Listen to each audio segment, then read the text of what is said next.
دماغ ہمارے جسم کا بہت پیچیدہ عضو ہے۔ دماغ تقریباً 1 ارب خلیات پر مشتمل ہوتا ہے جسے نیورون کہتے ہیں۔ ان نیورون کو خون کی شریانوں کے ذریعے غذا اور آکسیجن ملتی ہے۔ دماغ کی بیماریوں کو عام طور پر 2 حصوں میں تقسیم کیا جاتا ہے، اعصابی اور ذہنی۔ اعصابی امراض کی تشخیص مختلف ٹیسٹوں کے ذریعے کی جاتی ہے اور ٹیسٹوں کے ذریعے باقاعدہ بیماری کی شناخت ہوتی ہے۔ ان امراض میں مرگی، فالج، مائیگرین اور پارکنسن جیسی بیماریاں شامل ہیں۔ ذہنی امراض کو نفسیاتی امراض بھی کہتے ہیں۔ ان امراض میں اگر میڈیکل ٹیسٹ کروائے جائیں تو بظاہر دماغی طور پر کوئی گڑبڑ نظر نہیں آتی، مگر پھر بھی مرض موجود ہوتا ہے۔ اسکیزوفرینیا ذہنی امراضوں میں سے ہی ایک مرض ہے۔ اسکیزوفرینیا جو ہے اس کو ہم میجر سائیکیاٹرک النس کہتے ہیں۔ یہ جو سائیکیاٹرک بیماریاں ہیں اس میں سب سے گریویس قسم کی النس ہے۔ یہ اس طرح کی بیماری ہے کہ جس میں انسان اپنی معاشرتی اور اپنے جو پیشہ ورانہ زندگی ہے اس بالکل بھی ادا نہیں کر سکتا ہوتا، اس میں کوئی رول نہیں اس کا ہوتا ہے، اور اپنی فیملی سے ڈسکنیکٹ ہوتا ہے۔ جتنی بھی سائیکیاٹرک بیماریاں ہیں وہ ملٹی فیکٹوریل ہوتی ہے۔ اس میں ایک فیکٹر تو وراثت کا ہوتا ہی ہے، لیکن اس کے علاوہ معاشرتی فیکٹرز، جس کو ہم سوشل فیکٹرز کہتے ہیں، وہ بھی کار فرما ہوتے ہیں۔ اس لیے یہ بہت سارے فیکٹرز مل کے موروثی، معاشرتی اور سائیکولوجیکل، جس میں ہم نفسیاتی فیکٹرز کہتے ہیں کہ انسان کی اپنی جو ایک لائف سٹائل ہے یا اس انسان کی اپنی جو شخصیت ہے، یہ سارے فیکٹرز مل کے اس بیماری کا وجہ بنتے ہیں۔ 18 سال سے لے کے 30 سال کی عمر کے درمیان ہی اس بیماری کا مین ایج ہے، زیادہ تر مریض ہوتے ہیں، لیکن اس کا یہ مطلب نہیں کہ بعد میں بھی نہیں ہو سکتا یا اس سے پہلے نہیں ہو سکتا۔ لوگوں کی بڑی تعداد جسمانی بیماریوں مثلاً بخار، ملیریا، ٹائیفائڈ، نمونیا وغیرہ کے بارے میں کچھ نہ کچھ جانتی ہے، لیکن ذہنی امراض سے متعلق ان کی معلومات بہت کم یا کچھ صورتوں میں تو نہ ہونے کے برابر ہیں۔ دنیا بھر میں نفسیاتی امراض کی شرح بہت زیادہ ہے، اور دنیا بھر میں 10 بڑی بیماریوں میں سے 4 نفسیاتی ہیں۔ نفسیاتی بیماریوں کا تناسب ترقی یافتہ ممالک کی نسبت ترقی پذیر ممالک میں زیادہ ہے، جس کی وجہ تعلیم اور شعور کی کمی ہے۔ پاکستان میں بھی ان کی شرح بہت زیادہ ہے۔ پاکستان میں اس طرح کوئی اسٹیٹسٹکس اویلیبل نہیں ہے، لیکن ورلڈ وائڈ اسکیزوفرینیا کا جو پریویلنس ہے وہ 1% ہے، یعنی 1% لوگ جو ہے اس بیماری میں مبتلا ہوتے ہیں، اور ظاہر یہ وہی جو پریویلنس ہے وہ پاکستان کے لیے بھی ہم لیتے ہیں کہ اراؤنڈ 1 to 1.2% پیپل جو ہے وہ اسکیزوفرینیا کا شکار ہوتے ہیں۔ ہمارے معاشرے میں کسی کو نفسیاتی مرض سے تشبیہ دینا اس کے لیے حتیٰ کہ عزت کے مترادف ہوتا ہے۔ نفسیاتی ڈاکٹروں کے متعلق عام لوگوں میں مشہور ہے کہ وہ پاگلوں کے ڈاکٹر ہیں۔ اس تاثر کی وجہ سے مریض نفسیاتی ڈاکٹروں کے پاس جانے سے کتراتے ہیں۔ اسکیزوفرینیا کا مریض خود کو مریض ماننے کے لیے تیار ہوتا ہے، اور نہ ہی گھر والے اس کو مریض تسلیم کرتے ہیں۔ 95% اسکیزوفرینیا کے مریض جو ہے وہ اپنے آپ کو مریض نہیں سمجھتے، ٹھیک ہے، ان میں یہ انسائٹ نہیں ہوتی، ان میں یہ جو ہے وہ سمجھ نہیں ہوتی کہ ان کو کوئی بیماری لاحق ہے۔ اس لیے عام طور پہ دوسرے لوگ جو ہے، جو ان کے رشتہ دار ہوتے ہیں، فیملی ممبرز ہوتے ہیں، وہ یہ سمجھتے ہیں کہ ان کو کوئی بیماری ہے، کوئی نفسیاتی مسئلہ ہے، اور وہ ان کو ڈاکٹر کے پاس لانے کا عام طور پہ ذریعہ بنتے ہیں۔ اسکیزوفرینیا یونانی زبان کا لفظ ہے۔ اسکیزو کا مطلب تقسیم اور فینیا کا مطلب دماغ کے ہیں، یعنی ایسا دماغ جو منقسم ہو۔ اس مرض میں مبتلا شخص ہر بات کو منفی سوچتا ہے۔ ایک کو ہم جو ہے نیگیٹو اسکیزوفرینیا کہتے ہیں، یا اسکیزوفرینیا کی وہ قسم جس میں انسان جو ہے بالکل معاشرے سے دور ہو جاتا ہے، اپنا خیال چھوڑ دیتا ہے، کھانے پینے کا، صفائی کا، ستھرائی کا خیال چھوڑ دیتا ہے، باتیں بہت کم ہو جاتی ہے، اور الگ تلگ رہنا شروع کرتا ہے، لوگوں سے بہت دور، اور عام دلچسپیاں جو ہے چھوٹی چھوٹی دلچسپیاں وہ بھی ختم ہو جاتی ہے، جس طرح رشتہ داروں کے ساتھ دلچسپی کے بارے میں دلچسپی، معاشرے میں دلچسپی، کام کاج میں دلچسپی، یہ بالکل ختم ہو جاتی ہے۔ اس کو ہم نگیٹو سمٹم کہتے ہیں، یہ نگیٹو اسکیزوفرینیا ہوتا ہے۔ ایک اس کو پازیٹیو سمٹم کا اسکیزوفرینیا ہوتا ہے۔ مثال کے طور پہ مریض کہنا شروع کرتا ہے کہ جی میرے پیچھے لوگ لگے ہوئے ہیں، مجھے نقصان پہنچانا چاہ رہے ہیں، میرے پاس خفیہ ادارے لگے ہوئے ہیں اور مجھے ٹریک کیا جا رہا ہے، مجھے میری جاسوسی کی جا رہی ہے۔ اس طرح کے ڈیلیوژنس ہو سکتے ہیں۔ اس کے علاوہ اور قسم کی بھی ڈیلیوژنز ہے، جس طرح جس کو ہم کہتے ہیں گرینڈیوس ڈیلیوژنس، کی بڑی بڑی باتیں کرنا۔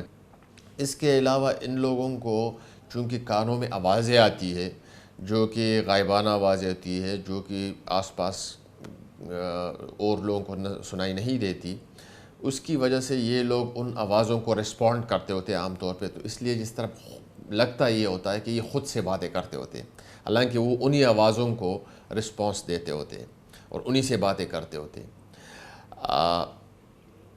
اس کو ہم ہیلوسینیشن کہتے ہیں۔ یہ ہیلوسینیشن جو ہے، کانوں میں آوازیں آنا، شکلیں نظر آنا، ان سے باتیں کرنا، اور کبھی کبھی جو ہے ان کو اور موڈیلٹیز میں جس طرح اسمیل میں، جس طرح ٹچ میں بھی ہیلوسینیشن ہو سکتی ہے، جو کہ عام طور پہ عام لوگوں کو نہیں ہوتی۔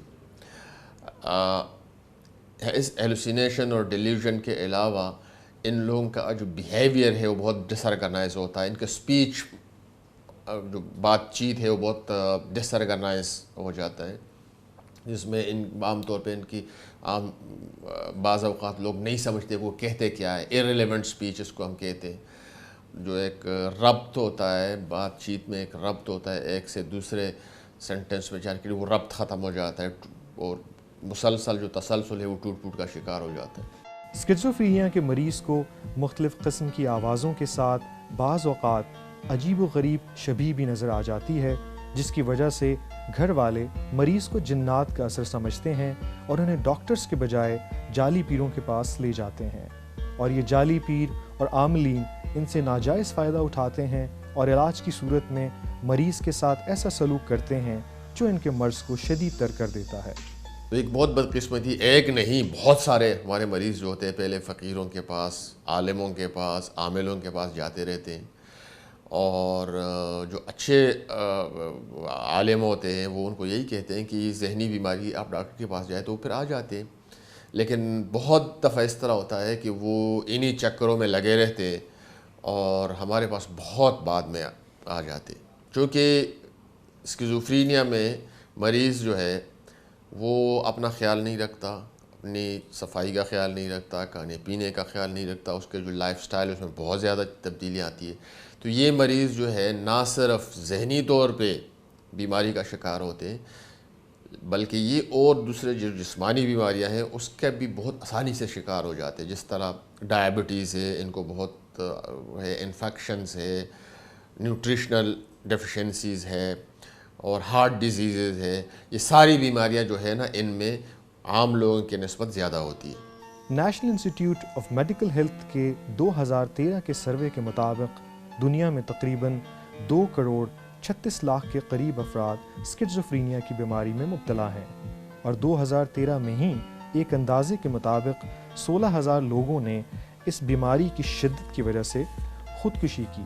تقریباً اسکیزوفرینیا کے جو مریض ہوتے ہیں ان میں کہتے ہیں کہ 10% پیشنٹ ہوتے ہیں جو کہ خودکشی کر لیتے ہیں، جو عام فیگرز ہیں۔ پاکستان میں اس بارے میں ریسرچ نہیں ہے، لیکن خودکشی اس میں ہے، یہ مریض خودکشی کرتے ہیں، اور اس کی بہت ساری وجوہات ہیں۔ کبھی کبھی ان کو آوازیں آتی ہے، وہ آوازیں ان کو حکم دیتی ہے کہ آپ یہ کرو، اپنے آپ کو ختم کرو، اور ان آوازوں کے اثر میں یہ لوگ جو ہے اپنے آپ کو نقصان پہنچاتے ہیں۔ بعض اوقات یہ ہوتا ہے کہ یہ بہت ڈسٹریس کا شکار ہو جاتے ہیں، ان کو بہت سٹریس ہوتی ہے، انتہائی مایوسی ہو جاتی ہے کہ ہم ٹھیک ہی نہیں ہو رہے، ہمارے معاشرے میں کوئی رول ہی نہیں ہے، اور اس مایوسی اور اس ڈسٹریس کی وجہ سے یہ لوگ خودکشی کر لیتے ہیں۔ ڈیفینٹ اسٹیٹسٹک نہیں ہے کہ کتنے لوگ خود ہی ٹھیک ہو جاتے ہیں، لیکن اس میں یہ ہم کہہ سکتے ہیں کہ جو 1/3 پیشنٹ ہے وہ دوائیوں کو بہت اچھا رسپانس کرتے ہیں، 1/3 پارشلی کرتے ہیں، اور 1/3 جو ہے نا بہت کم کرتے ہیں۔ لیکن خود سے ٹھیک ہونا جو ہے، اس بارے میں جو ریسنٹ لٹریچر ہے اس میں کوئی ایسی نئی تحقیق نہیں ہے کہ یہ مریض خود سے ٹھیک ہو جاتے ہیں۔ نفسیاتی بیماریوں کے علاج کے لیے استعمال ہونے والی دواؤں کے متعلق یہ تاثر عام ہے کہ ان میں نشہ ہوتا ہے، اور جو شخص ایک دفعہ ان ادویات کو لے لے تو اسے ساری عمر انہیں استعمال کرنا پڑتا ہے، یا پھر ان ادویات کی عادت پڑ جاتی ہے۔ دوائیوں کے بارے میں یہ میتھس ہے کہ جو دوائیاں ہیں ہماری جو سائیکیاٹری کی میڈیسن ہے وہ عادت والی ہے، ایسا بالکل بھی نہیں ہے۔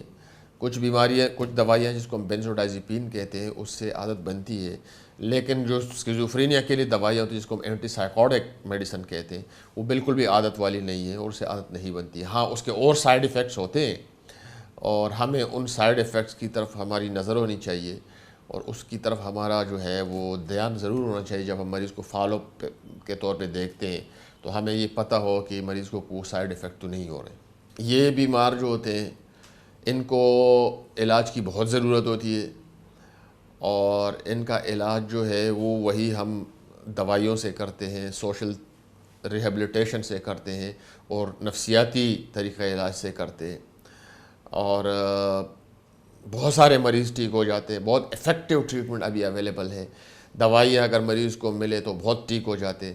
جہاں تک اس بات کا تعلق ہے کہ کتنے عرصے تک دوائی دینی پڑتی ہے، وہ بہت سارے فیکٹرز پہ اس کا وہ ہے انحصار ہے کہ بیماری کی شدت کتنی ہے، بیماری کس عمر میں ہوئی ہے، بیماری کس نوعیت کی ہے، اور کیا پھر جو دوائی کو بیماری کا رسپانس ہے وہ کس طرح ہے، بہت اچھا رسپانس ہے یا بہت ڈیلیڈ رسپانس ہے۔ لیکن یہ کہ کم از کم 3 سال تک، اور اس کے بعد بھی دیکھا جائے بعض مریض اس طرح ہوتے ہیں کہ جو کہ لائف لانگ میڈیسن پہ ان کو رہنا پڑتا ہے۔ یہ ایسی بیماری ہے جو کہ جس کا ریلیپس بہت کامن ہے، اور اگر مریض بالکل ٹھیک ہو جائے اور آپ دوائی بند بھی کریں تو بعد میں بھی چانسز ہوتے ہیں کہ ان کو ہو، لیکن اس سے مایوس ہونے کی ضرورت نہیں ہے۔ یہ بہت ایفیکٹولی اس کا علاج کیا جاتا ہے۔ مثال کہ جس طرح ڈائبٹیز کے شوگر پیشنٹس ہوتے ہیں ان کو ساری عمر دوائی کھانی پڑتی ہے، بلڈ پریشر کی پیشنٹ کو ساری عمر دوائی کا، اس طرح یہ بھی ایک ایسی بیماری ہے جس میں بعض اوقات آپ کو بہت کم دوائی پہ مریض کو ساری عمر کے لیے رکھنا پڑتا ہے، اور مریض جو ہے نا وہ ریزنیبلی وہ سمٹم فری ہوتا ہے اور اپنا رول معاشرے میں ادا کرتا ہے۔ صرف دوائیوں سے علاج اس کا نہیں، میں نے جس طرح کہا کہ یہ دوائی کے ساتھ علاج جو ہے ایک میجر پورشن تو ہے، لیکن معاشرتی طور پہ اور نفسیاتی طور پہ اس انسان کو ریہیبلیٹیٹ کرنا بہت ضروری ہے۔ تو یہی کہ وہ جو ہے وہ معاشرے میں رہے اور لوگوں کے ساتھ گل مل کے رہے، وہ روزگار کم از کم کچھ روزگار کوئی کام ضرور کرے، اور ظاہر ہے یہ لوگ اسٹریسفل سچویشن میں نہیں رہ سکتے، تو لیس اسٹریسفل انوائرمنٹ جہاں پہ کم اسٹریس ہو، ان کو کم وہ ملے، دماغی اور جسمانی اسٹریس ملے، وہاں پہ وہ کام کرے اور اپنے ڈاکٹر کے ساتھ رابطے میں رہے اور اپنی بیماری کے بارے میں خود انسائٹ فالو، کیا ان کو کوئی عجیب و غریب ایکسپیرینسز تو نہیں ہو رہا ہے یا پھر سے شروع تو نہیں ہوئے، اگر شروع ہوئے ہے تو ضرور ڈاکٹر سے رابطہ رکھیں۔ اکثر و بیشتر یہ بات دیکھنے میں آتی ہے کہ لوگ اپنے تجربے اور تجزیے کی نسبت سنی سنائی باتوں اور قصے کہانیوں پر زیادہ یقین کرتے ہیں، جو بعض دفعہ نقصان کا باعث بنتی ہے۔ حقائق کی تلاش سنی سنائی باتوں کے بجائے اگر علم کی روشنی میں کی جائے تو یہ عادت کسی بھی قسم کے نقصان سے آپ کو بچا کر خوشگوار زندگی گزارنے کا سبب بنتی ہے۔